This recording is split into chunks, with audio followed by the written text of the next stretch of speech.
Conclusion évolutive. Faire le choix de la conscience. En guise d'introduction. Cela se passait dans un café philo, où chaque personne était conviée à s'exprimer sur le thème exposé, la liberté. Voici, en résumé, ce qu'exprime à l'une d'entre elles, la devise « Liberté, égalité, fraternité » est inscrite au fronton des édifices publics, mais dans cette société où nous vivons, notre existence ne vaut rien. C'est court, c'est net, c'est abrupt, et c'est vrai. Que peut-on faire ? Il est possible de dégager une réflexion à partir de cette affirmation péremptoire qui nous interpelle. Après tout, ne sommes-nous pas engagés dans cette société qui, par le biais de la mondialisation, tend à devenir le modèle universel ? Il est donc proposé de revenir à l'essentiel, ce que nous sommes profondément en tant qu'êtres humains, des êtres conscients. Cela nous permettra d'agir, non plus en référence d'un modèle sociétal quel qu'il soit, mais véritablement à partir de cette conscience. Et tout cela, de la façon la plus simple qui soit, en utilisant les capacités naturelles que chaque personne possède en elle-même, du fait de son existence, de sa constitution physique et psychique. C'est ainsi que l'on peut définir la connaissance de soi, ce que l'on possède essentiellement en soi-même, et qui ne demande qu'à s'exprimer. Il est donc proposé ici d'avancer pas à pas, dans la compréhension de soi-même au-delà de ce qui nous anime au quotidien, non qu'il faille déconsidérer les activités qui emplissent nos existences, mais plutôt de les accomplir selon un niveau de conscience différent, afin de placer la conscience au centre. Seront donc abordés successivement l'expression d'un être humain, le modèle sociétal, le choix de la conscience. 1. Définir l'être humain. Comment définir un être humain ? Le plus simplement du monde, un être global, constitué d'un corps physique et d'une conscience. 1.1. Le corps physique. Il est issu de l'évolution du vivant. Son histoire et son fonctionnement relèvent de sciences diverses, biologie, biochimie, génétique, médecine. Pour subsister et se développer, il doit subvenir à des besoins fondamentaux qui sont, par ordre d'importance, respirer, boire, manger, se vêtir et se loger. 1. Respirer. A priori, cela ne devrait pas poser de problème, l'air est présent partout sur la planète. Oui, mais sa qualité varie d'un endroit à l'autre. La pollution, conséquence de l'activité industrielle, est à l'origine de nombreuses maladies de l'appareil respiratoire, et provoque 9 millions de morts par an dans le monde. Mais respirer, c'est gratuit. Certes, mais il existe des barres à oxygène où, contre paiement, on peut respirer un air enrichi en oxygène, et se refaire une santé pulmonaire. Ces établissements fleurissent dans les villes fortement polluées. 2. Boire. L'eau, le deuxième élément le plus important pour le corps après l'oxygène de l'air. Mais ce liquide n'est pas spontanément et immédiatement disponible, notamment lorsqu'il est potable. Selon un rapport de l'ONU, pour l'année 2017, 2,2 milliards de personnes, 29% de la population mondiale, n'ont pas accès à une alimentation domestique en eau potable. 144 millions boivent de l'eau non traitée, puisée dans les lacs et les cours d'eau. 4,2 milliards de personnes, 55% de la population mondiale, ne disposent pas de services d'assainissement gérés en toute sécurité. 3. Manger. On pourrait ici aligner également les chiffres mondiaux de la malnutrition, voire du nombre de personnes qui meurent de faim chaque année. À quoi bon ? Manger simplement à sa faim n'est pas évident pour tous. À l'autre extrémité, pourrait-on dire, on constate l'augmentation galopante de l'obésité qui touche tous les pays, et particulièrement les personnes issues des familles à faible revenu. Manger sainement et correctement coûte cher. 4. Se vêtir et se loger. Passons rapidement sur l'habillement, bien qu'il soit nécessaire, la distinction sociale s'observe aisément selon les vêtements portés, pour aboutir au logement. On conçoit sans peine que l'exigence la plus onéreuse amplifie les écarts entre les personnes, des propriétaires de demeures vastes et somptueuses aux personnes sans domicile. 1.2. La conscience. 1. Une définition nécessairement incomplète. Prenons comme postulat que la conscience émane du cerveau. C'est la conviction partagée par le consensus scientifique, la base du modèle sociétal dans lequel évolue l'humanité. Le cerveau permet d'être conscient de son existence. L'interaction des neurones, les cellules cérébrales, fait surgir la conscience. On peut comprendre comment la conscience se manifeste, mais expliquer comment une conscience dotée de sens et de sentiments, surgit de signaux électrochimiques reste l'un des plus grands mystères scientifiques. On retiendra cependant que la conscience demeure en lien étroit avec le cerveau, qu'elle témoigne de son évolution, révélant ainsi 3 étapes, l'instinct, les émotions, l'intellect.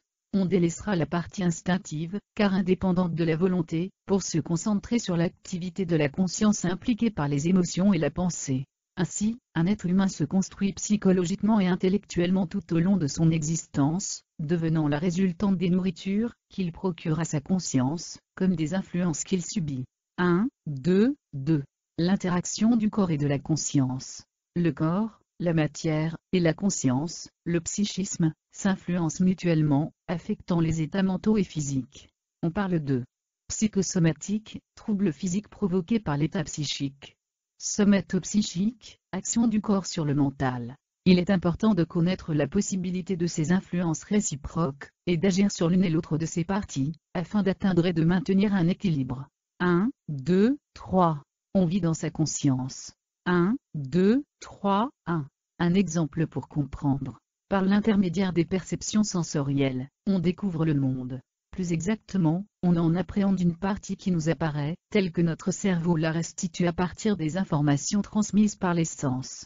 Ainsi, chaque espèce biologique possède sa propre appréciation du monde, le monde de l'homme n'est pas celui du chien, et ces deux modèles diffèrent de celui de la mouche. Naturellement, cela n'empêche pas certaines formes de communication, ou de réaction lorsque des espèces différentes se croisent. Revenons à l'être humain. Les perceptions, les sensations, la mobilité dans l'espace, tout cela nous donne l'illusion que l'on vit dans le monde. Mais en fait, tout cela se finalise dans la conscience. Exemple. On peut être à l'aise dans un studio, et à l'étroit dans un château. Étonnant, non? Surtout concernant la seconde affirmation. Approfondissons.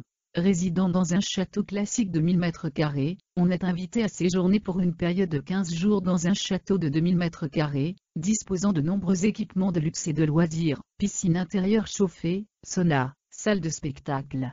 Après avoir bien profité de toutes ces infrastructures, on rejoint sa résidence, ce château de 1000 m², qui paraît dorénavant limité et quelconque. Dès lors, un sentiment de frustration peut s'installer dans l'espace mental. A contrario, une personne équilibrée peut se satisfaire de la superficie et du volume que lui offre un studio. 2. Conséquences. On apprécie de prendre soin de son lieu d'habitation, de le rendre confortable et accueillant.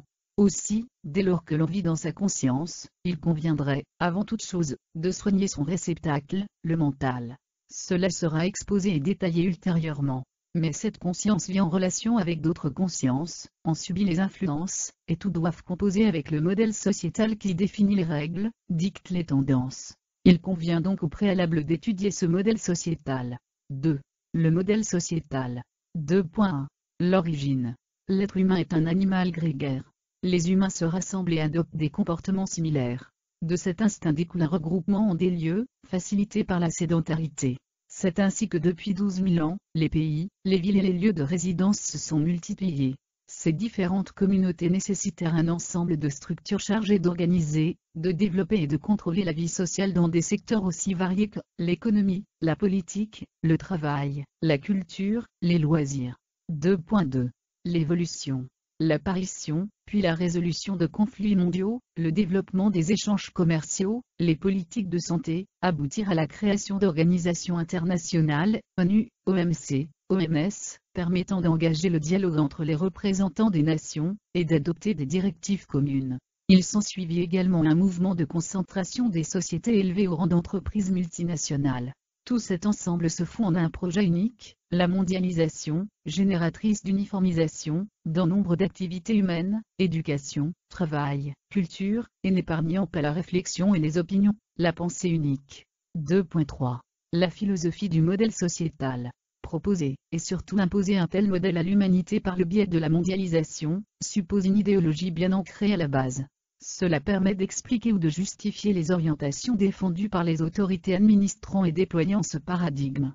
Le modèle sociétal repose sur le matérialisme, avec comme finalité, l'affirmation de soi. 2.4. Implications et conséquences. L'affirmation de soi déployée dans un modèle matérialiste, est fortement tributaire des ressources de tous ordres. 2.4.1. Un constat factuel. Sur Terre, des ressources, énergie, minerais, matières premières, sont limitées. Pour l'ensemble des organisations sociétales, administration, services, exploitation, industrie, les postes employant des êtres humains ne sont pas extensibles.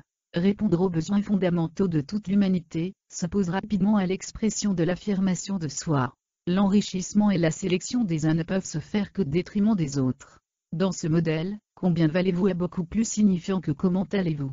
2, 4, 2. Une tendance qui s'affirme. Cette tendance, c'est l'accroissement des inégalités et l'enrichissement exponentiel de quelques-uns. À titre d'exemple, voici ce que l'on pourrait nommer la marche forcée du monde, forcée car elle se fait au détriment de la quasi-totalité de la population mondiale.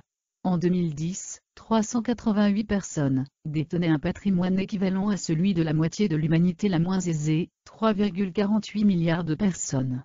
En 2019, cette richesse est concentrée entre les mains de 26 personnes, équivalent au patrimoine des 3,85 milliards de personnes, qui composent dorénavant la moitié de l'humanité la moins aisée. En 9 ans, la proportion a été divisée par 15. Ramené au patrimoine moyen d'une de ces personnes les plus riches, le ratio patrimonial s'établit comme suit. 2010. 1 pour 8 965 000. 2019. 1 pour 148 077 000. Les défenseurs de l'ultralibéralisme économique évoquent la théorie du ruissellement. Il faut encourager la prospérité, afin que les personnes les plus aisées réinjectent leurs revenus dans le circuit économique, et que cela profite à tous. Il y a bien ruissellement des revenus, mais dans le sens inverse, des plus pauvres vers les plus riches. Comment en est-on arrivé là? Un changement radical est-il possible? 3. L'échec des mouvements révolutionnaires et réformateurs. 3.1. Le modèle institutionnel.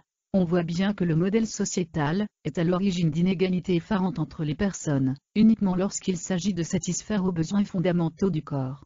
S'interroger sur ces failles, en déceler les causes, rechercher des solutions, tout cela fait l'objet du politique. La société organisée existe depuis des siècles, différents régimes économiques et politiques se sont succédés, pour aboutir à des échecs successifs. Lorsqu'il s'agit de placer l'être humain au centre des préoccupations, tous les êtres humains, sans distinction ethnique ou sociale. 3.2. Les causes de cette faillite. 3, 2, 1. La généralisation du concept. Si ce modèle sociétal complètement inégalitaire a été, et continue d'alimenter des foyers de contestation empruntant des formes diverses, des plus consensuelles, négociations, aux plus radicales, révolutions, tous ont fondamentalement échoué avec le temps, ne retenant principalement que l'aspect matériel, basé sur la consommation, négligeant l'essentiel, le relationnel humain. 3, 2, 2. Le chemin de la dualité. La dualité, c'est la séparation, moi et les autres. Dans un modèle sociétal reposant sur le matérialisme, et le valorisant foncièrement, cette citation de Sénèque en décline parfaitement l'un de ses ressorts pervers. Si tu veux être malheureux, compare-toi. La séparation crée des intérêts divergents qui, dans un monde aux places et aux ressources limitées, engendrent des conflits. C'est ainsi que la plupart des problèmes sont abordés, par le biais du principe d'action et de réaction. 3, 2, 3. Le temps. Warren Buffett, investisseur américain régulièrement classé dans le top 5 des personnalités les plus riches du monde, déclarait, lors d'une interview en 2005 à la chaîne CNN, « Il y a une lutte des classes, évidemment, mais c'est ma classe, la classe des riches qui mène la lutte. Et nous sommes en train de gagner. » Première cause de la faillite globale, le temps. L'oligarchie en dispose à loisir, elle peut attendre et surmonter, comme si de rien n'était la plupart des conflits sociaux. De plus, cette plutocratie a tissé des liens puissants avec la plupart des gouvernements mondiaux, qui jouent l'élite contre la population qu'ils sont censés représenter. Pas de manière frontale, mais par le biais de lois économiques, qui leur sont favorables et d'optimisation fiscale. 3, 2, 4. Le mimétisme. La seconde cause de cet échec dans la relation entre la population et l'élite qui gouverne, et ce malgré le recours au suffrage universel, relève d'un mimétisme mental. De façon lapidaire, on pourrait avancer la proposition suivante: c'est parce que nous sommes calculateurs, cupides, égoïstes, agressifs que nous élisons des personnalités politiques qui sont calculatrices, cupides, égoïstes, agressives. Quand nous changerons, ils changeront. Cela peut paraître violent, mais reste malheureusement plausible. 3.3. L'exemple de la Révolution française. 3, 1. Présentation. Considérons la Révolution française, et ce qui en reste actuellement, car nombre d'institutions administratives et politiques en sont directement issues. À l'époque, il s'agissait de renverser l'ordre établi, l'ancien régime reposant sur la monarchie absolue, puis constitutionnelle, et d'y substituer la République. Deux principes, liberté, égalité, figurent dans l'article 1er de la Déclaration des droits de l'homme et du citoyen de 1789. La fraternité apparaît en 1790, dans un discours de Robespierre sur l'organisation des gardes nationales. La devise « Liberté, égalité, fraternité » est adoptée officiellement le 27 février 1848, Deuxième République, puis par la Troisième République, inscription au fronton des édifices publics. Une nouvelle base reposant sur des idéaux prometteurs. Mais déjà, le projet institutionnel, découlant des écrits de Sieyès, 1748-1836, porte en lui-même des limites. Les citoyens qui se nomment des représentants, doivent renoncer à faire eux-mêmes la loi, ils n'ont pas de volonté particulière à imposer. S'ils dictaient des volontés, la France ne serait plus cet État représentatif, ce serait un État démocratique. Le peuple, je le répète, dans un pays qui n'est pas une démocratie, et la France ne saurait l'être, le peuple ne peut parler, ne peut agir que par ses représentants. Discours du 7 septembre 1789. 3.2. Un constat d'échec. Que reste-t-il actuellement de ces révolutions? Un régime, la République. Des institutions politiques, administratives et judiciaires.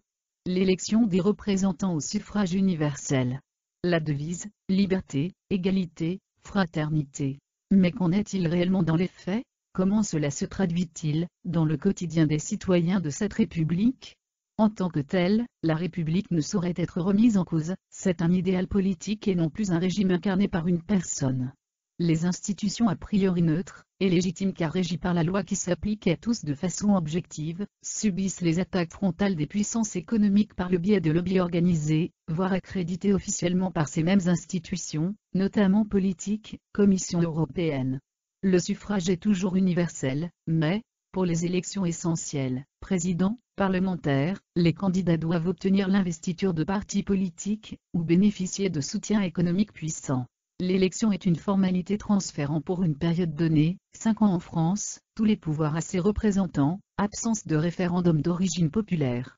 L'influence médiatique, surtout la télévision, aux mains pour l'essentiel d'un petit nombre de personnes fortunées, est considérable dans les faits.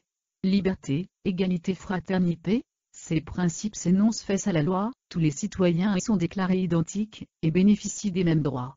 Cela est vrai en théorie, mais se dilue fortement dans le solvant économique et la notoriété. Ainsi, face à la justice, les prévenus disposent bien des mêmes droits, mais verront leur destin judiciaire se différencier s'ils peuvent disposer, ou non, d'une défense solide et renommée, cabinet d'avocats réputé versus avocat commis d'office. L'égalité est ainsi bien fragilisée, et la fraternité une utopie au regard de la population nationale. Qu'en est-il de la liberté? Pour rappel, le modèle sociétal, qui prône l'affirmation de soi, repose sur une vision matérialiste de l'existence. La consommation peut être matérielle ou immatérielle, biens, services, pouvoir, influence. Dès lors, une hiérarchie spontanée et respectée s'instaure, celle qui classe les personnes selon leur capacité à consommer. Ainsi, la liberté est bien réelle, mais elle se mesure à l'aune de la capacité de possession, biens, services, influence, pouvoir. Conséquence, la liberté des personnes les plus riches, est sans commune mesure avec celles qui se débattent au plus bas de l'échelle sociale, SDF, marginaux. 3.4. Vous avez dit démocratie? 3.4.1. Une volonté ancienne. Abraham Lincoln avait parfaitement défini ce que devait être l'expression de la démocratie. La démocratie, c'est le gouvernement du peuple, par le peuple, pour le peuple. Dans les régimes dits démocratiques, elle s'affirme par le vote et les référendums. Mais bien rares sont les pays où leurs dirigeants confient pleinement ces responsabilités à la population, notamment en ce qui concerne le référendum ou, lorsqu'il est maintenu, se transforme en plébiscite d'une cause ou d'une personne. C'est la démocratie représentative, la qualité de citoyen ne sert plus qu'à transférer le pouvoir politique du peuple à des représentants, le plus souvent inféodés à des partis politiques. En effet, pour être placé en situation d'éligibilité, la désignation et le soutien d'un parti politique s'avèrent indispensables, c'est l'investiture. Les députés suivent les consignes de leur parti en matière de vote. 3.4.2. L'élite et la démocratie. On invoque bien volontiers ces deux citations de Winston Churchill, 1874-1965, à propos de la démocratie.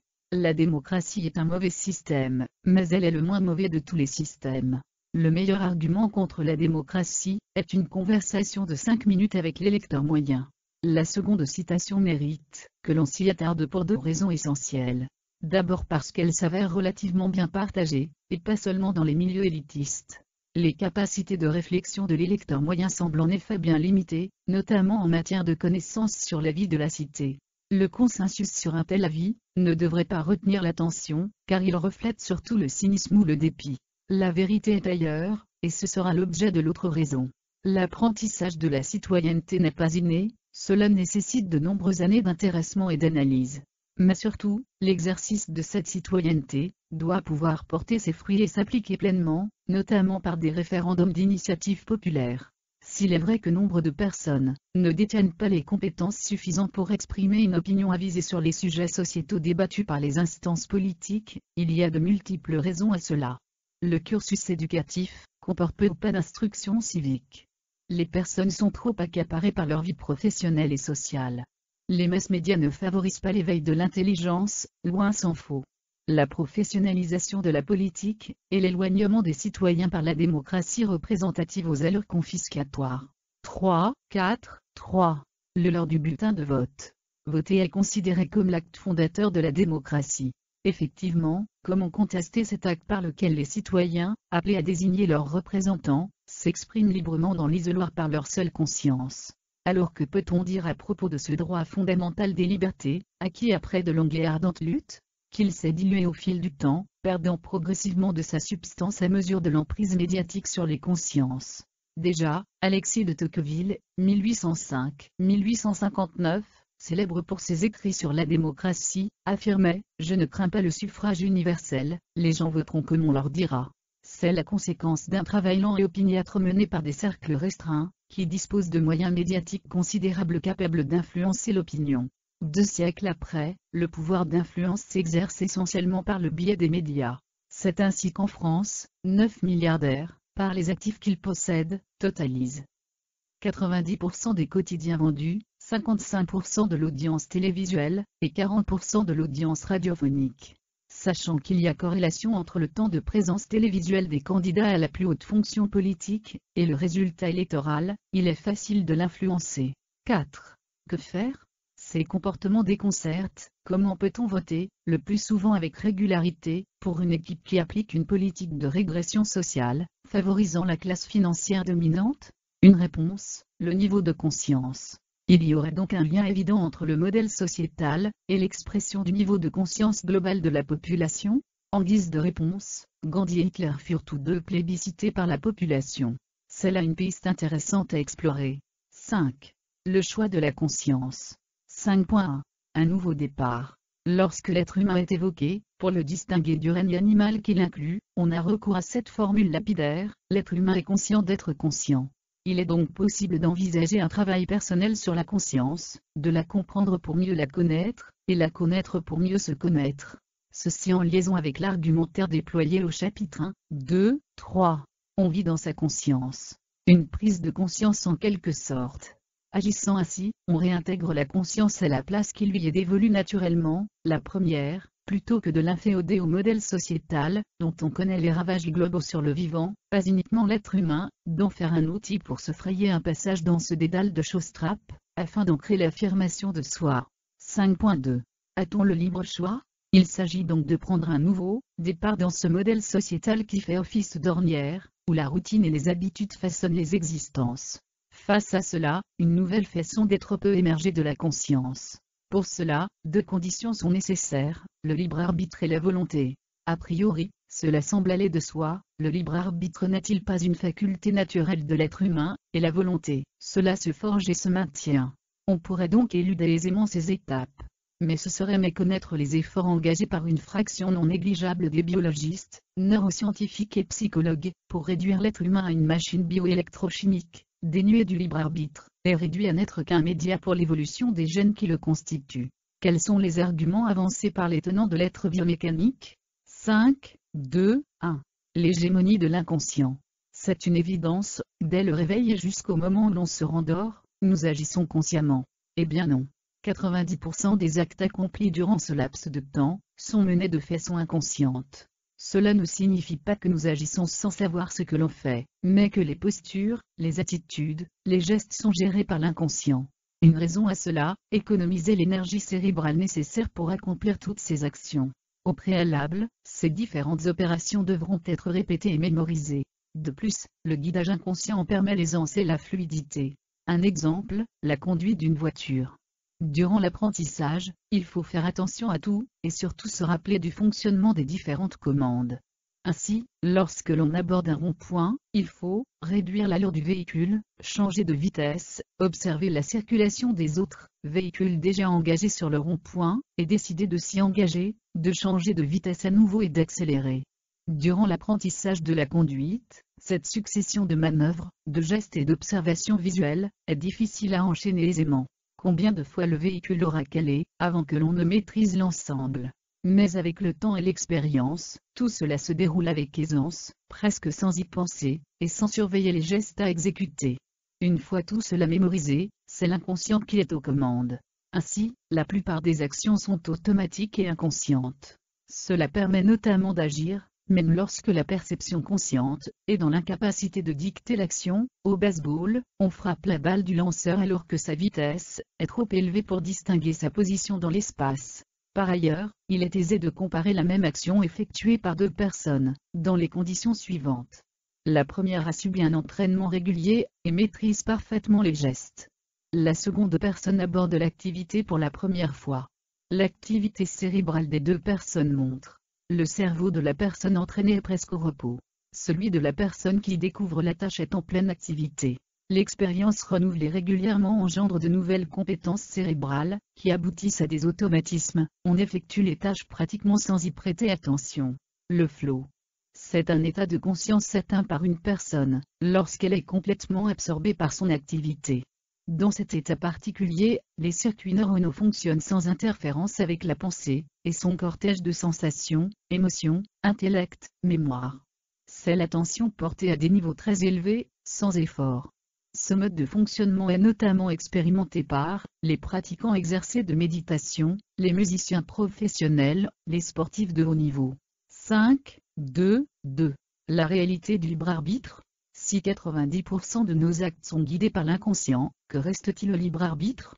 Et comme si cela ne suffisait pas, les neurosciences apportent leur pierre à cet édifice de déconstruction et de remise en cause du libre arbitre, fortifiant ainsi le modèle matérialiste par le tout génétique, réduisant l'être humain à un simple média utilisé par les gènes pour leur évolution. Dans cette perspective s'insère l'expérience de Libet, 1973. On place un capteur sur les doigts de personnes volontaires. Les personnes bougent un doigt à leur convenance, en repérant l'instant par une crotteuse sur un cadran situé devant elles. Les personnes sont placées sous électroencéphalogramme pour mesurer le signal électrique préparatoire au mouvement. Décomposition de l'ensemble. Le signal débute 600 millisecondes avant le mouvement. L'activité électrique dans le cerveau qui prépare le mouvement débute 400 millisecondes avant la décision de bouger. La décision de bouger se produit 200 millisecondes avant le mouvement. Ainsi, le cerveau initie nos actions, avant que l'on décide de les entreprendre. L'expérience démontre le contrôle de l'inconscient pour des actions connues et répétées. Amélioration de l'expérience de Libet. Les personnes sont placées dans un appareil IRM. Elles peuvent choisir de bouger les doigts de la main droite ou de la main gauche. L'activité cérébrale en IRM précédait parfois le mouvement de plusieurs secondes. On pouvait dès lors prédire si c'était la main droite ou la main gauche qui allait bouger. Cela est observé dans 60% des cas. Les progrès de l'imagerie médicale proclament-ils la victoire inconditionnelle des déterministes? Le cerveau obéit à ses lois, toutes nos actions ne sont que la conséquence de réactions chimiques cérébrales, qui dépendent des perceptions, de l'environnement, des gènes, excluant toute notion de libre arbitre. Cela montre l'efficacité du cerveau à gérer au mieux les tâches répétitives. Celles-ci sont dévolues à l'inconscient, dès lors que la partie consciente s'en est bien acquittée. Le cerveau respecte le principe de moindre action, l'une des grandes lois de la nature, afin de minimiser les dépenses d'énergie. Ces expériences ne concernent que des tâches rudimentaires. La conscience, l'intellect et le raisonnement sont capables de tâches éminemment plus complexes, où le libre arbitre est bien présent, comme celle de concevoir et fabriquer des appareils utilisant une technologie analysant l'activité cérébrale, puis de conclure sur le déterminisme pur et dur, et l'absence du libre arbitre. 5.3. Comprendre la conscience. Cela semble un dessein bien ambitieux. En admettant que l'on puisse s'y atteler convenablement, pourrait-on espérer y trouver de la nouveauté? Certainement pas, mais porté par la réflexion détaillée au chapitre 1, 2, 3. On vit dans sa conscience, il apparaît tout à fait légitime de s'informer sur les contenus et le mode de fonctionnement de la conscience, afin d'interagir au mieux avec elle, et possiblement y découvrir une nouvelle manière d'être, bien éloignée des dogmes sociétaux, fondamentalement ancrés dans l'essentiel, l'attraction originelle. 5, 3, 1. Je pense, donc je suis.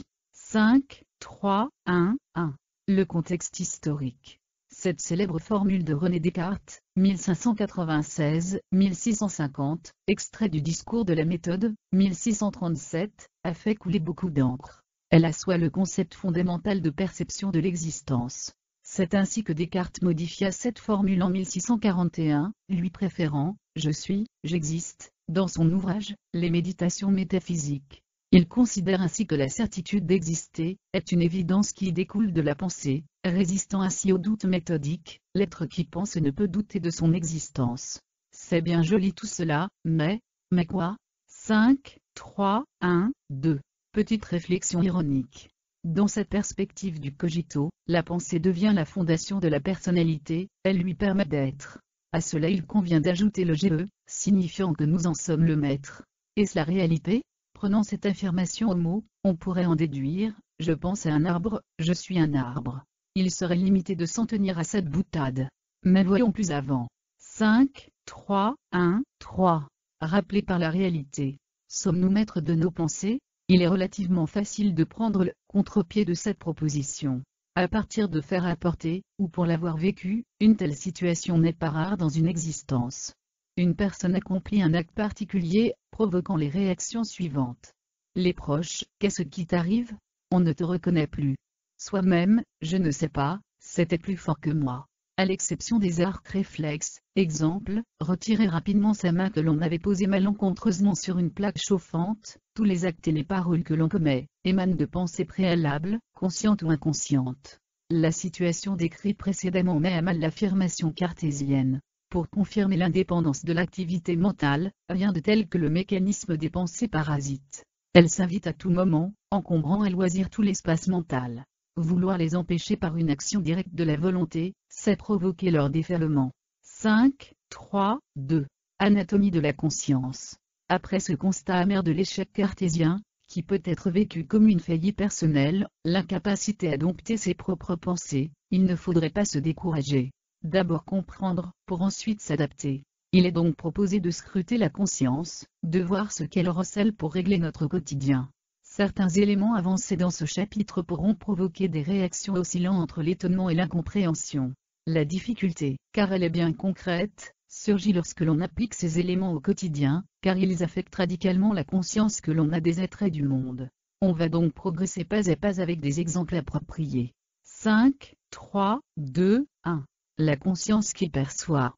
Commençons par une évidence, nous connaissons le monde qui nous entoure à partir des perceptions que nous en avons. Ces perceptions sont renouvelées à chaque fois que les informations captées par les organes des sens parviennent au cerveau. Par ailleurs, l'éducation suivie et les informations collectées par différents supports complètent, élargissent, affinent les informations collectées. Cette perception du monde est propre à l'espèce humaine. Si l'on pouvait dialoguer avec un poisson, une mouche, un chien et leur demandions comment ils voient le monde, nul doute qu'il apparaîtrait bien différent.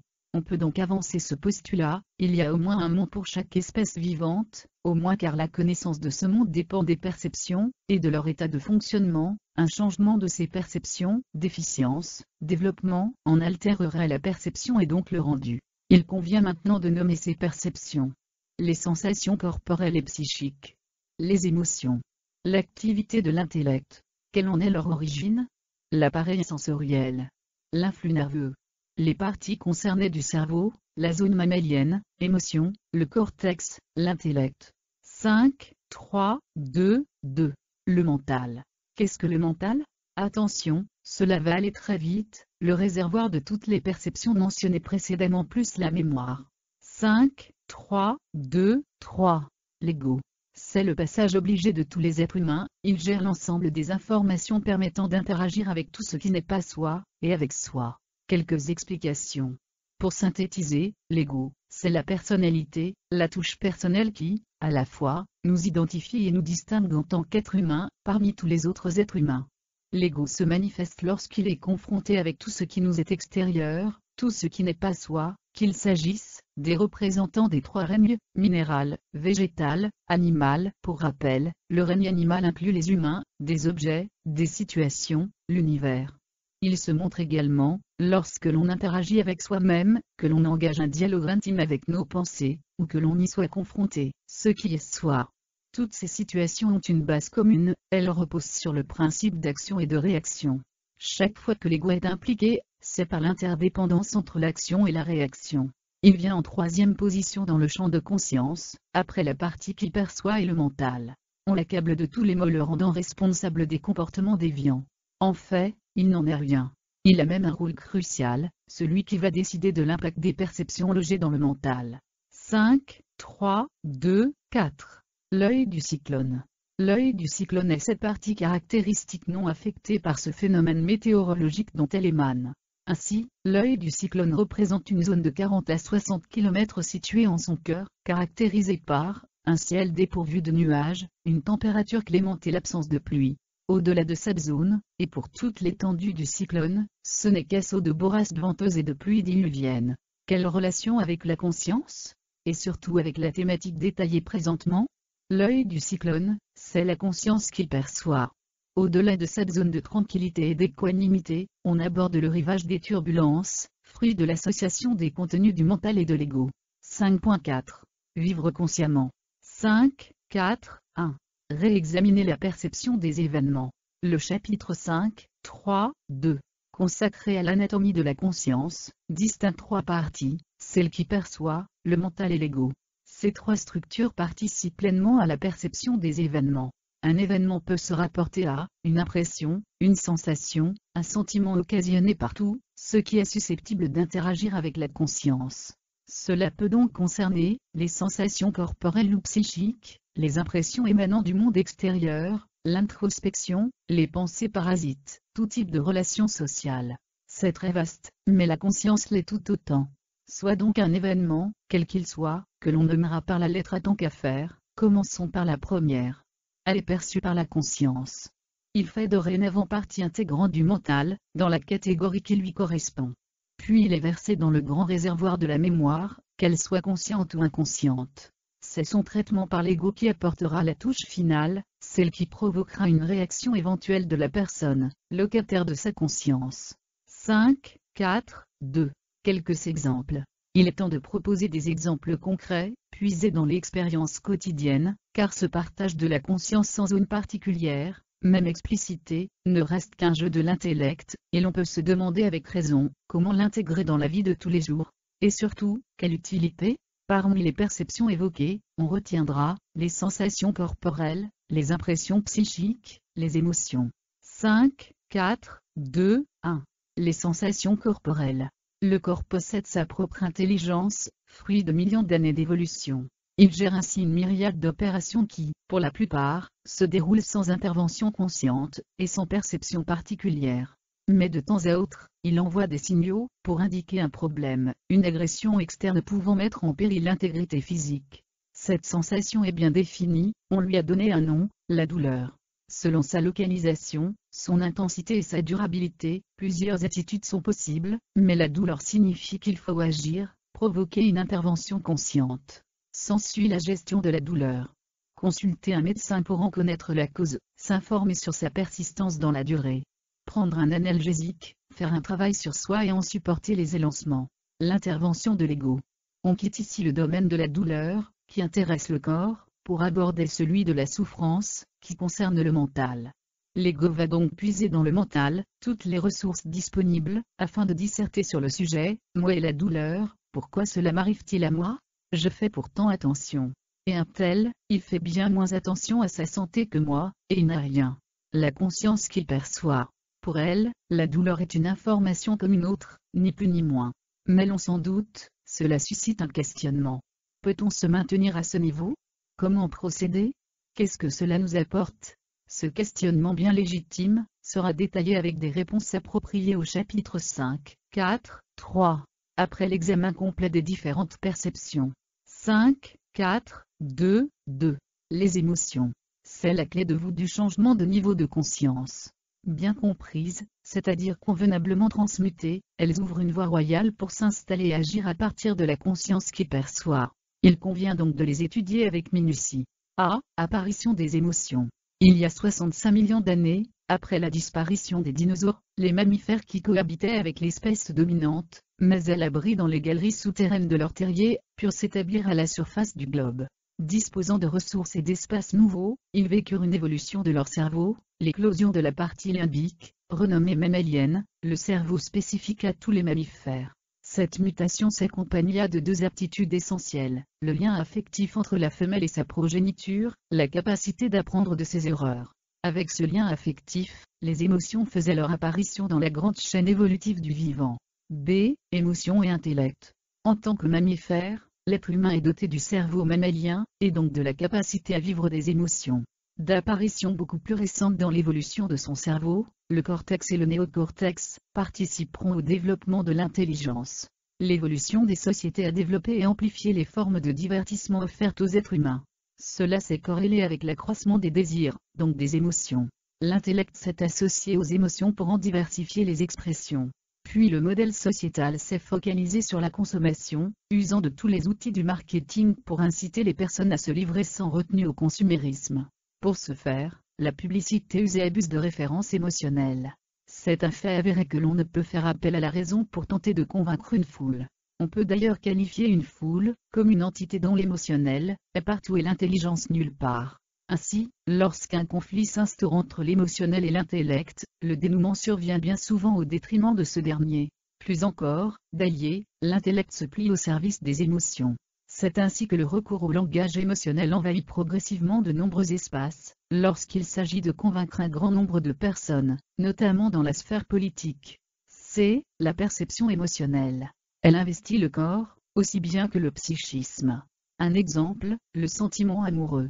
Lorsque l'on aperçoit l'être aimé, on peut ressentir des palpitations cardiaques, des frissons. Le mental n'est pas en reste, de la sensation d'être pétrifié à l'exaltation, une palette d'impressions psychiques s'offre aux amoureux. D. L'ego et la conscience émotionnelle. Les émotions sont des postulantes de choix dans le déclenchement du mécanisme de l'ego. Cela découle des trois éléments cumulatifs suivants. La perception la plus puissante après les besoins vitaux, soif, faim, les émotions recherchées peuvent même concurrencer hardiment les besoins vitaux et les surpasser. Certains cas d'addiction aux jeux vidéo se poursuivent malgré les signaux émanant du cerveau reptilien. Le ressenti au niveau corporel. La perception psychique. L'ensemble procure une excitation immédiatement reconnaissable, dont l'ego s'empare facilement, car cela entre naturellement en résonance avec la personnalité, on s'identifie aisément avec les émotions, comme l'on peut être reconnu à travers elles. Transformer les émotions. Revenons sur ce qui a été mentionné au début de ce chapitre sur les émotions. Les émotions, par la puissance psychique qu'elles génèrent, sont à même de déstabiliser l'équilibre de la conscience, de la faire basculer d'un niveau vers un autre, beaucoup moins ancré. C'est donc en gérant convenablement les émotions que l'on pourrait envisager d'installer la conscience dans cet état de perception non affectée. Que signifie gérer convenablement ces émotions? Doit-on les faire disparaître? Est-ce possible? Cela ne conduit-il pas irrémédiablement à endosser la personnalité d'un monstre froid? Beaucoup de questions et une touche appuyée d'inquiétude. 1. Des générations de servitude. La conscience émotionnelle est très puissante, de 65 millions d'années d'âge, elle surpasse le cortex ne comptant que 3,5 millions d'années à son actif. Par ailleurs, les émotions tiennent une place prépondérante dans nos existences, elles évaluent notre bonheur ou notre malheur, donnent des indices forts d'intérêt aux personnes aimées. Nous sommes éduqués, conditionnés ainsi depuis des générations. Vouloir s'extraire du joug de la dualité, c'est vécu comme un renoncement aux émotions, et donc de se considérer et passer pour un monstre froid auprès des personnes que nous estimons, que nous aimons. 2. Une autre façon d'être. Tout simplement, remplacer les émotions par la sensibilité. Mais est-ce si simple? 3. Un exemple pour comprendre. Deux personnes apprécient grandement de se laisser porter par les vagues. Durant un séjour en bord de mer, elles vont pouvoir s'adonner à leur passion commune. La première est avide d'émotion, tandis que la seconde y substitue la sensibilité. Appelons-le la première personne, et est-ce la seconde? Voyons comment chacune aborde cette activité ludique. Peu observe les vagues qui se succèdent et viennent mourir sur leur rivage. Elle en repère une, au loin, plus haute et plus vaste que les autres. Elle se précipite à sa rencontre, savourant par avance ce duo bouillonnant. Une fois en prise avec le rouleau, plus rien d'autre ne compte que l'émotion ressentie, arrachant des cris de jubilation. Et s'aborde l'observation et la sélection d'une vague de la même façon. Une fois portée par elle, une seule pensée se manifeste, faire un avec cette enceinte d'eau, vivre avec la plus haute sensibilité les sensations éprouvées. 5, 4, 2, 3. Les autres perceptions. Il s'agit des sensations psychiques autres qu'émotionnelles, et l'activité de l'intellect. Ce qui a été mentionné pour les douleurs physiques, et les émotions suffit amplement pour ce type de perception. En effet, de par l'intensité ressentie en subissant une douleur physique ou en vivant des émotions, ce qui permettrait de se maintenir malgré tout dans la conscience qui perçoit, conviendrait aisément aux autres perceptions. 5, 4, 3. Une est précieuse. Intuitivement, on appréhende aisément qu'entre la conscience qui perçoit, le mental et l'ego, l'équilibre s'inscrit naturellement dans le premier état, la conscience qu'il perçoit. Mais l'on comprend aussi facilement qu'atteindre cet état, et plus encore d'y demeurer, relève d'un défi constant. Alors, doit-on y renoncer, poursuivre son chemin comme avant, et n'y voir qu'un beau rêve vaguement entrevu? La difficulté s'inscrit souvent davantage dans le pressentiment, dans l'anticipation d'une entreprise nouvelle que dans l'action elle-même.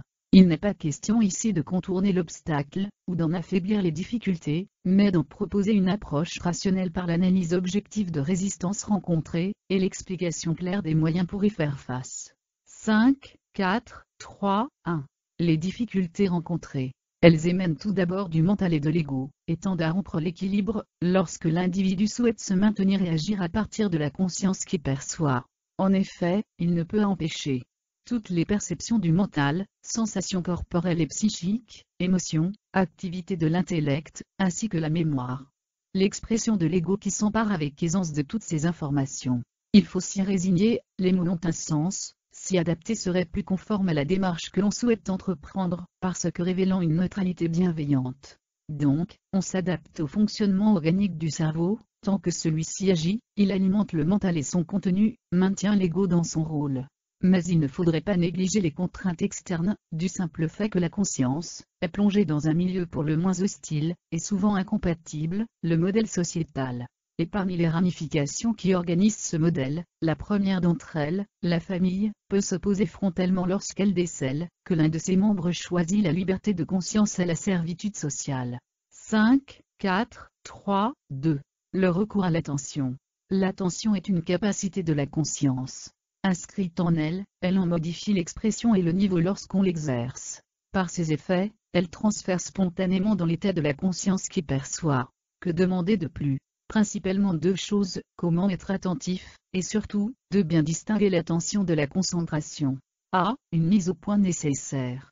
Si les mots ont un sens, et il est bien de s'y référer, afin de s'exprimer clairement, et susciter une compréhension optimum des interlocuteurs, il est parfois nécessaire d'apporter des compléments d'information, lorsque les définitions proposées par les ouvrages de référence ne correspondent pas du tout aux notions que l'on souhaite diffuser. C'est justement le cas lorsque l'on s'attache au concept de l'attention, et qu'il faille le distinguer radicalement de la concentration.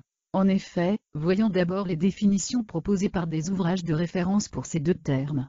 Attention, capacité de concentrer volontairement son esprit sur un objet déterminé, tension de l'esprit vers un objet à l'exclusion de tout autre. Concentration, action de concentrer, fait de se rassembler, de se réunir, état de ce qui est ainsi réuni. Deux éléments en découlent, forte similarité entre les deux définitions, qui ne permettent pas de différencier ces états, insistance sur la concentration et l'attention. Or, lorsqu'il s'agit des états de conscience manifestés, perçus, ainsi que de leurs effets respectifs, attention et concentration diffèrent totalement. Oublions donc ici la rhétorique et les dictionnaires pour s'appliquer à la perception, aux ressentis et aux effets de ces deux manières d'être, procurés par l'attention et la concentration. B. Être attentif. Être attentif, c'est comme poser un regard au fil de l'eau sur le monde, porté par le courant, on observe les paysages qui se succèdent. On accueille simplement les informations qui se présentent au mental, que la source soit externe, information sensorielle, ou interne, pensée. L'énergie psychique des pensées est minimale car l'attention emplit le champ du mental, rendant très difficile l'intrusion des pensées parasites. Qu'est-ce qu'une pensée parasite? Toute pensée qui se présente au mental sans y avoir été invitée. Il ne faudrait donc pas assimiler le qualificatif de parasite avec le côté négatif. Une pensée positive faisant intrusion dans l'espace mental mérite également l'appellation de parasite. L'attention place les excès de la conscience ordinaire, émotionnelle et intellect, en retrait. Pour la partie émotionnelle, cela se comprend aisément, les émotions incontrôlées. Quant à l'intellect, il s'agit de l'hypermentalisation créant des scénarios à profusion. C'est de cette façon qu'elle place et maintient la personne dans la conscience qui observe. C'est la concentration. La concentration nécessite un effort constant, car une lutte s'engage pour stabiliser la pensée sur l'objet de la concentration, et ne pas se laisser distraire par les autres pensées intrusives. C'est pour cela que la concentration entraîne rapidement une fatigue psychique. Par ailleurs, la concentration n'écarte pas la conscience ordinaire avec son cortège de désirs et d'injonctions. Deux exemples.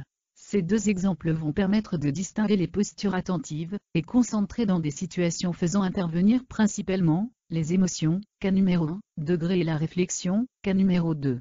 Cas numéro 1, le promeneur distrait. Une personne se promène dans la rue. Face à elle, et dans son alignement, une autre personne se dirige vers elle. Des écouteurs sur les oreilles, occupée à regarder une tablette connectée, elle ne l'a pas aperçue.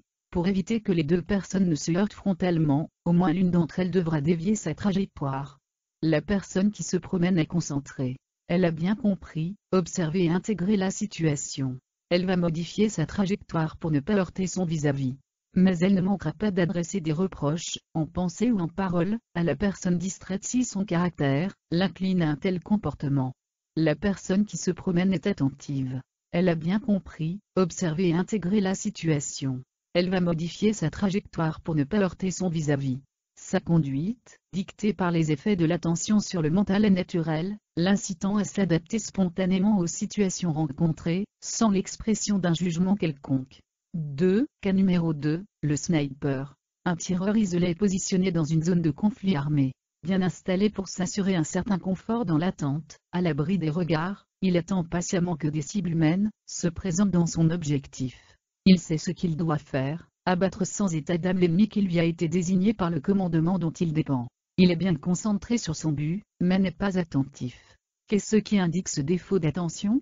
L'attention place en retrait la conscience ordinaire, cette partie directement associée au modèle sociétal. Une personne attentive se positionne naturellement au niveau de la conscience en tant que telle, non affectée par des choix inhérents aux aléas du moment et aux conflits éventuels.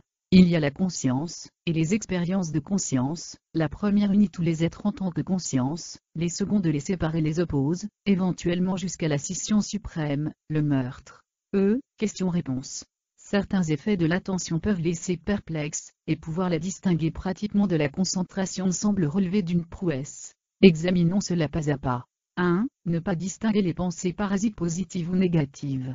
Si, pour la conscience qui observe, il n'y a pas de différence entre des pensées, paroles, actions, qu'elles soient positives ou négatives, le choix est toujours possible, une fois que l'élément concerné intègre le mental. Cela n'a rien à voir avec la réaction égotique. C'est le rôle de l'attention d'empêcher cette manifestation égotique, sans soustraire la réflexion et le discernement, bien au contraire. 2. Devenir un monstre froid. En cultivant l'attention au quotidien, reléguant ainsi de plus en plus, et donc de mieux en mieux les productions émotionnelles, ne risque-t-on pas de devenir un monstre froid dans nos relations envers autrui, et notamment avec les personnes que l'on aime? Les sentiments que l'on éprouve pour d'autres personnes, sont tellement liés aux émotions que l'on ressent, même physiquement, qu'ils nous semblent inséparables à jamais. En fait, il n'en est rien, ce n'est que le fruit d'un conditionnement hérité et renforcé au fil des générations successives qui nous ont précédés. L'émotion n'est rien, la sensibilité est tout. Comment va procéder l'attention face aux émotions ressenties, incluant celles dédiées aux êtres chers? Elles vont se dissiper progressivement, emportant avec elles les ressentis physiques et les impressions psychiques. Les vagues émotionnelles ne disparaissent jamais complètement, fonctionnement du cerveau oblige, mais ne subsisteront que d'infimes vaguelettes sans conséquence, ou facilement écartées. Et qu'advient-il des relations privilégiées avec les personnes aimées? La sensibilité va progressivement se substituer aux émotions qui, rappelons-le, c'est très important, véhiculent essentiellement des ressentis, mais ne se confondent pas avec le sentiment réel unissant les êtres. La sensibilité porte naturellement à la compréhension et la compassion. L'observation sensible écarte les perceptions qui parasitent le mental, notamment la sensiblerie qui tend à s'incruster avec force dans le cadre des relations sentimentales. 3. La sensibilité dans les relations affectives. Comme le sujet est d'importance, voyons concrètement ce qu'il est possible d'envisager. Peut-on appliquer ce comportement aux personnes avec lesquelles nous sommes liés sentimentalement? La véritable question est, comment la personne aimée réagira à cette absence apparente d'émotion? En effet, les émotions sont des signaux puissants que l'on émet, et surtout que l'on recherche, dans une relation sentimentale. Ne pas les percevoir peut conduire à la rupture. Que faire? Être pédagogue, expliquer le plus clairement possible sa manière d'être à la personne aimée. Les émotions ne sont que l'expression d'une excitation née dans un cerveau vieux de 65 millions d'années, pas la réalité de l'affection véritable. 5, 4, 3, 3. La respiration consciente. A. La difficulté à demeurer attentif. Se concentrer nécessite un support, un point de concentration vers lequel on ramène constamment le mental lorsqu'il s'échappe. Or, l'attention se distingue de la concentration par l'absence de focalisation. C'est un art qui se pratique sans effort. Mais être simplement attentif, se heurte rapidement à la distraction que procurent notamment les pensées parasites. Il y a certes bien d'autres éléments perturbateurs susceptibles de dévier l'attention, mais il importe de s'attarder quelques instants sur les pensées parasites, qui semblent s'intensifier rapidement, dès lors que l'on s'emploie à demeurer attentif. B. Cerveau et zone de confort. Le cerveau apprend à discerner les zones de confort de son eau pour les entretenir et les maintenir. Une zone de confort n'est pas objective par nature, car il n'existe pas de cerveau identique, chacun étant modelé par les habitudes de vie de la personne. Mais il y a des constantes. Sollicités de toutes parts par l'afflux d'informations qui se présentent, les humains développent une multitude de pensées, qui se manifestent spontanément dans l'espace mental. Comme les techniques d'apaisement du mental ne font pas partie des enseignements de base que l'on reçoit durant son éducation, qu'elles nécessitent une recherche et un investissement personnel, la saturation mentale par les pensées parasites devient rapidement un objectif cérébral pour élaborer une zone de confort les intégrant. Dans ces conditions, l'application à rester attentif s'oppose à cette zone de confort induite. Au début, les effets de l'attention vont assez rapidement disperser l'afflux de pensées parasites, plaçant en retrait la conscience ordinaire qui les engendre. C'est à ce moment que le cerveau intervient contre notre volonté, considérant qu'il s'agit d'une entrave à cette zone de confort qu'il a patiemment créée, et qui fait la part belle aux pensées parasites. C. Le recours à la plasticité cérébrale. Mais le cerveau évolue au gré des informations qu'il assimile, et surtout par le biais des apprentissages, c'est la plasticité cérébrale. Utilisant cette transformation libératrice, il convient de ne pas se décourager, et d'insister en faisant de l'attention une pratique quotidienne et régulière. Progressivement le cerveau substituera cette nouvelle manière d'être à la zone de confort initiale où les pensées parasites dominaient. D. La respiration consciente. 1. Respirer consciemment. La respiration est une fonction qui peut être accomplie inconsciemment ou consciemment. Le plus souvent, elle relève d'un mécanisme réalisé inconsciemment. C'est d'ailleurs une sauvegarde pour permettre le sommeil et les états d'inconscience. Mais il est possible de prendre le contrôle de la ventilation pulmonaire. De nombreux effets bénéfiques en résultent pour l'organisme et le psychisme. Une description de ceci a été présentée, un dialogue entre amis, chapitre 3, 2, on n'y reviendra pas ici, où il est question du lien unissant l'attention et la respiration consciente. Comment respirer consciemment? Rien de plus simple, mais il importe de respecter quelques règles, afin d'optimiser au mieux cette fonction, et d'en faire le support idéal de l'attention. 2 phases successives, inspiration, expiration. Inspiration, inspirer consciemment par le nez, de façon fluide et constante, jusqu'à cessation naturelle du mouvement par insuffisance de la force d'expiration. Expiration, expirer consciemment par le nez, de façon fluide et constante, jusqu'à cessation naturelle du mouvement par insuffisance de la force d'expiration. 3 éléments à respecter, la respiration est silencieuse, le passage d'un mouvement à l'autre, inspiration, expiration, se fait naturellement, on peut maintenir cette respiration consciente aussi longtemps qu'on le souhaite, et sans fatigue, ce n'est donc pas une respiration profonde et forcée. Point important, la respiration peut être interrompue par des soupirs, si l'on ressent le besoin d'insérer une pause entre les deux mouvements, rétention poumon plein, après l'inspiration, ou poumon vide, suivant l'expiration, il convient de le faire, car c'est le corps qui décide de l'optimisation du mouvement pour son bien-être. 2. Respiration consciente et attention. Il suffit maintenant de lier la respiration consciente à l'attention. Le but étant d'être attentif naturellement, dans les différentes situations que l'existence offre au quotidien. Au début, cela n'est pas facile. Confusion entre attention et concentration. Pensée parasite. Distraction. Il faut donc être vigilant. Cela doit s'exercer chaque fois que l'on passe de l'attention à l'inattention. Mais pour maintenir l'attention au départ, il est bien de recourir à la respiration consciente. En effet, la respiration est présente en continu, on peut donc se caler sur elle à tout moment en l'exprimant consciemment. L'attention a été présentée comme le fait de poser un regard au fil de l'eau sur le monde, d'accueillir simplement les informations qui se présentent au mental. On doit donc aborder la respiration consciente de la même façon. Un peu comme un équilibriste qui avance sur son fil en contemplant le paysage, le but étant de suivre la respiration juste ce qu'il faut pour la rendre consciente, tout en restant à l'écoute des différentes perceptions qui s'offrent à soi. Une seule manière d'y parvenir, la pratique. 5.5. Les entraves au choix de la conscience. Voilà, on a décidé de faire le choix de la conscience. Mais la notion même de choix implique qu'il n'en est pas ainsi naturellement. Si opter parmi une sélection diverse peut s'avérer aisé ou sans contrainte ultérieure, il n'en est pas ainsi lorsque l'on choisit la conscience et son évolution, plutôt que cette même conscience inféodée au modèle sociétal.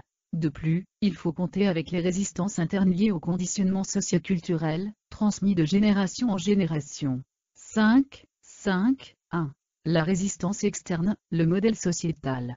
Si l'évolution de la conscience mène à la compréhension et à la compassion, on comprend aisément le fossé qui sépare actuellement ce cheminement du modèle sociétal avec son idéologie dominante, la mondialisation, et ses différents systèmes oppressifs imbriqués, matérialisme, structure pyramidale, oligarchie, asservissement. Vu de l'extérieur, faire de choix de la conscience c'est s'opposer frontalement à ce modèle. Il n'y a pas d'échappatoire, et cela concerne toute l'existence, du moins tant que ce modèle perdurera. Comme si cela ne suffisait pas, d'autres contraintes se surajoutent, et non des moindres car elles proviennent souvent de relations sociales très proches, parents, conjoints, amis. En effet, l'incompréhension perçue par les personnes adoptant le modèle ambiant est proportionnelle à la proximité relationnelle entretenue avec celles qui font le choix de la conscience. Ces dernières doivent donc être suffisamment déterminées pour ne pas fléchir sur cette voie exigeante. Vu de l'intérieur, ce conflit n'en est pas un dès l'instant où les personnes s'ancre suffisamment dans une posture attentive. 5.2. La résistance interne, le fonctionnement du cerveau. Depuis Cro-Magnon, le cerveau n'a pas évolué fondamentalement. Si l'intellect s'est bien développé, croissant en capacité, est à même de transformer le monde et son environnement, la partie émotionnelle a conservé sa primauté, son ascendant lors d'un conflit entre émotion et raison. Ce sont des informations primordiales, qu'il faut garder à l'esprit, par son histoire et son fonctionnement. Le cerveau est d'abord un obstacle, lorsque l'on fait le choix de la conscience, qu'on refuse de l'inféoder au modèle sociétal. Mais plus important, il devient un allié avec cette nouvelle façon d'être que l'on installe chaque jour, qui devient la référence, élabore une nouvelle zone de confort. 5.6. La conscience ou l'évolution personnelle. De l'apparition de la vie à l'expression du vivant incluant les êtres humains, une progression accompagnée par la théorie de l'évolution. Cette chaîne évolutive a nécessité l'apport de deux éléments incontournables, le temps et la multitude pour chaque espèce concernée. Les processus de transformation et de mutation s'inscrivent donc dans la durée, et n'aboutissent que s'il y a une population suffisante. Inutile d'envisager une évolution physiologique personnelle, s'insérant dans une seule existence. Mais qu'en est-il de la conscience ? C'est le véhicule privilégié pour engager une évolution qui ne peut être que personnelle. 5.6.1. Quelques pistes. Il ne s'agit pas de vivre intensément. Ce type d'existence, comme on le conçoit, et comme il est perçu, adhère fortement au modèle sociétal, par un suivisme inconditionnel, ou animé par une rébellion obstinée, soit en sacrifiant au principe d'action et de réaction. La conscience, c'est soi. Ce truisme, cette vérité évidente, elle le devient lorsque l'on pose un regard intérieur sur son existence. Un regard doux et paisible, mais sans concession. 5.6.2. Biologie et conscience. Lorsque l'on évoque l'évolution, le qualificatif de darwinien s'impose presque immédiatement. Et la conséquence en est l'impact de l'environnement dictant les conditions de cette évolution, et qui aboutissent à la sélection naturelle parmi les espèces concernées. Ici, le milieu est tout, il impose ses conditions. Cela concerne l'être biologique que l'on est. Rien de tel s'agissant de l'évolution de la conscience. 5.6.3. Le renouvellement permanent. Les conditions de l'existence peuvent susciter l'envie d'évoluer en conscience, mais à l'origine demeure la décision individuelle, intime. Elle est soutenue par deux piliers, le libre arbitre et la volonté. Une façon de s'engager dans ce processus évolutif de la conscience consiste, par l'attention, d'agir à partir de la conscience qui observe. Alors, la transformation est immédiate. Elle se maintient tant que l'attitude d'observance subsiste, et se retrouve à chaque recentrage de la conscience. Le renouvellement est permanent, non pas à la façon d'une personne qui serait en quête de nouveautés, avide d'expériences inédites, dont les racines puisées s'alimentent toujours de substances mentales, mais parce que cela s'appuie sur l'attention, et dissipe toute velléité du mental. Alors le chemin emprunté, spécifique à chacun, reste neuf d'instant en instant. 5, 6, 4. L'action au-delà de la veille. On vit trois états distincts et caractéristiques, la veille, le rêve, le sommeil profond. Dans les deux premiers, l'ego est présent, le rêveur intègre sa personnalité. Si, au-delà de la veille, il n'est pas envisageable de demeurer conscient, on exclut ici les rêves lucides, et les états particuliers d'absorption, que les traditions spirituelles ont largement évoqués sous diverses appellations, samadhi, nirvana, satori. En effet, ce descriptif s'adresse avant tout aux personnes ordinaires, ignorantes de ce type d'expérience psychique. Il est possible d'influencer ou d'approcher les deux autres états par une attitude appropriée durant la veille. Le cerveau enregistre toutes les perceptions survenant durant la veille, même celles qui relèvent de l'inconscient. Mais il doit faire le tri. À cette fin, il utilise le sommeil, et notamment la production onirique pour tout classer, mémoriser ce qui doit l'être, et rejeter le reste. Durant le sommeil profond, la conscience n'est pas active, on perd la notion d'identité, et donc d'ego. En étant attentif durant la veille, on évite la dispersion, la confusion, des états où les perceptions non contrôlées laissent filtrer un maximum d'informations. On réduit ainsi le foisonnement de l'activité onirique, la plus énergivore du cerveau. De plus, l'attention, contrairement à la concentration, installe une relaxation naturelle, non imposée. Il en résulte une réduction de l'amplitude des ondes cérébrales, qui peut atteindre celle du sommeil profond. 5, 6, 5. Être simplement conscient.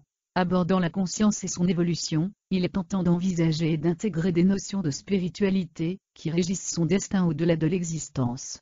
Un chapitre entier a été consacré à ce sujet, les personnes intéressées par cette thématique peuvent s'y reporter. Être simplement conscient, c'est le socle, la base de l'attitude appropriée pour vivre l'existence présente. En effet, si la conscience présente diverses facettes, observatrice, mentale, ego, incluant la dimension spirituelle, elle redevient unitaire lorsqu'on l'aborde par son aspect témoin. 6. Résumé. La conscience est le préalable. Le modèle sociétal, conséquence de la sédentarisation de l'espèce humaine, émane de la conscience. Si la conscience évolue, le modèle évolue. Jusqu'à présent, le modèle sociétal repose sur une hiérarchie pyramidale, avec abandon de souveraineté de la base à l'égard de l'élite dirigeante. Le dogme du modèle sociétal repose sur l'affirmation de soi. Cette affirmation de soi s'exerce dans un cadre matérialiste, elle s'incarne par les possessions et la capacité de consommer. Ce modèle économique se déploie dans un monde aux places et aux ressources limitées. Les conséquences sur la population mondiale, inégalité, misère, violence. L'être humain est une conscience incarnée dans un corps physique. Le corps physique a des besoins fondamentaux, respirer, boire, manger, se vêtir et se loger. Lorsque ces besoins sont satisfaits juste ce qui est nécessaire, l'excédent est vécu dans la conscience. Il est possible de faire le choix de la conscience et de son évolution. Cela dépend de deux critères, libre arbitre et volonté. Vivre dans sa conscience nécessite de l'aménager pour la rendre confortable. Il faut donc la connaître. Les trois aspects de la conscience. La conscience qui observe. Elle voit passer, avec neutralité, tous les événements pouvant survenir dans une existence.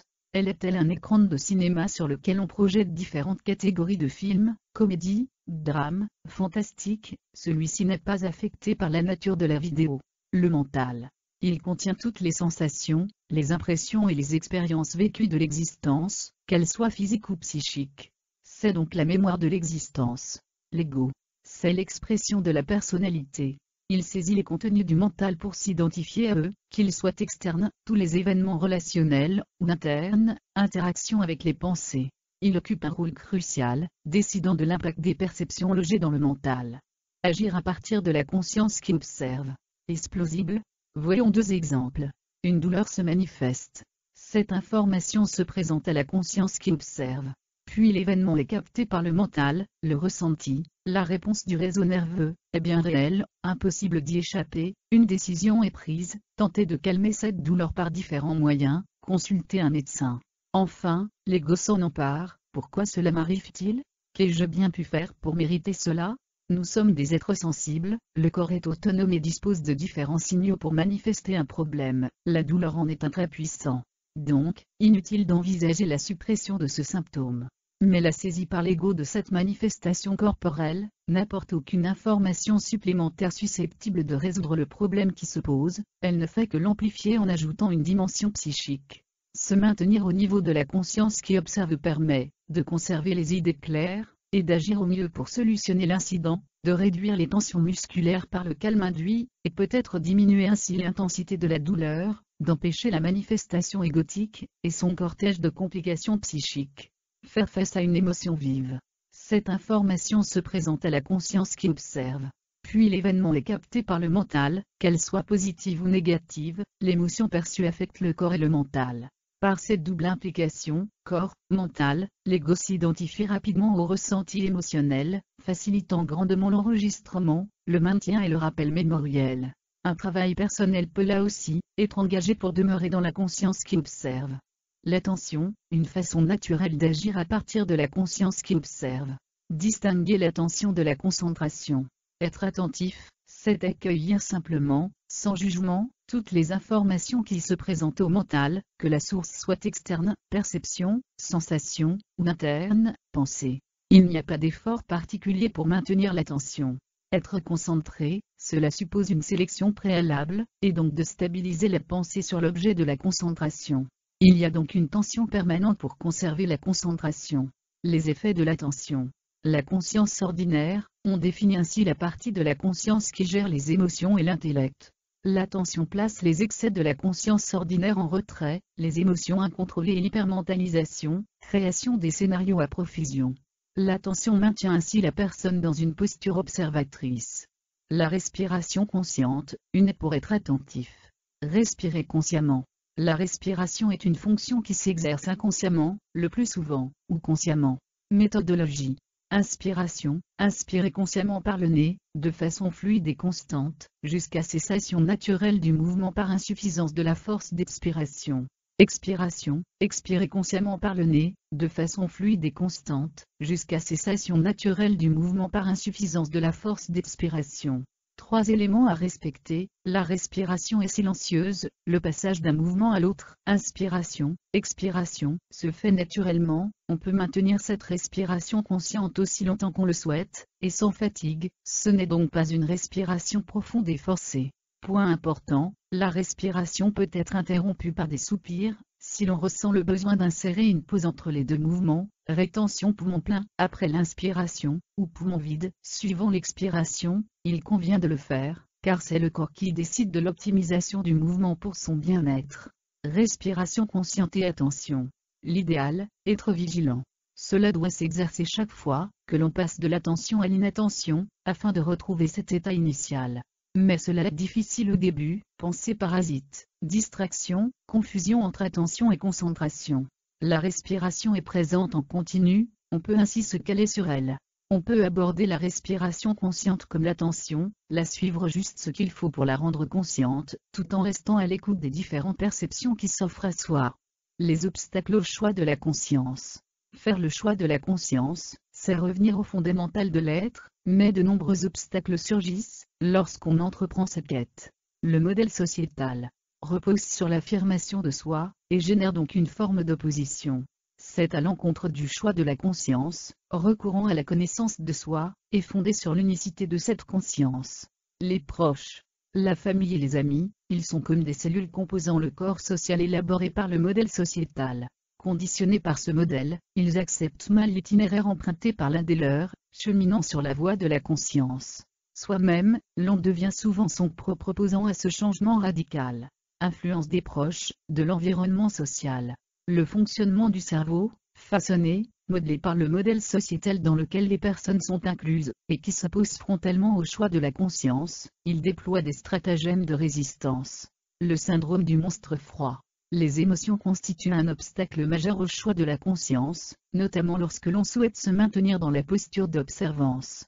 Or le vécu émotionnel est souvent privilégié dans les relations sociales, vouloir le bannir, c'est passer pour un monstre froid. Existe-t-il une alternative ? Il convient de substituer la sensibilité aux émotions.